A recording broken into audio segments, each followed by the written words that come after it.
Converge palit player ulit sa kanilang final lineup this ongoing PBA Commissioner's Cup. Out itong 6'7" center na si Ronan Santos. Pero sino itong 6'9" center big man na kanilang ini-activate na siya nga pong pinakamalaking player ngayon sa local players ng Converge? So yan ang ating tatalakayin. So alam naman natin na hindi maganda ang itinatakbo ng laro ng Converge this ongoing PBA Commissioner's Cup this elimination dahil sa kasalukuyang 2-5 win-loss record nila. So kung titingnan naman natin yung lineup nila, para talagang hindi pa masyado nagkakaamuyan dahil maraming nga rin po sa kanilang bago eh. At speaking of bago, eto nadagdag na naman. Pero ang kagandahan dito itong big man, isang 6'9" na itong big man, produkto ng St. Benilde. Ito nga si Ladis Lepalam. Sa mga hindi nakakaalam kamakailan lamang batay sa PBA transaction, ini-activate na nga po para sa team ng Converge itong si Ladis Lepalam para palitan itong si Ronan Santos, kung saan nalagay ito sa injured reserve list ng team. So kung titingnan natin mas lumaki nga po ang lineup ng Converge dahil itong si Ronan Santos ay 6'7", pero itong ipinalit sa pwesto niya ay isang 6'9" big man.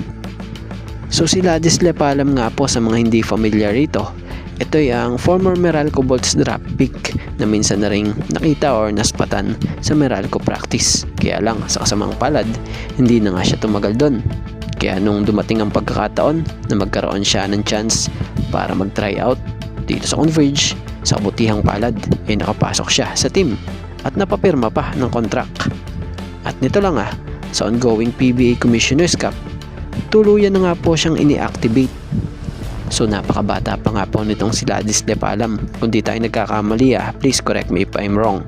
Nasa edad pa lamang ito ng mga 26. Inuulit natin may maganda rin naman po itong experience or background bago ito pumasok sa pro, kung saan naglaro nga siya sa St. Benilde sa NCAA, kung saan isa siya nga po sa naging pinakamatangkad din na naglaro noon doon sa NCAA, kung saan na-experience din ito na maglaro sa MPBL.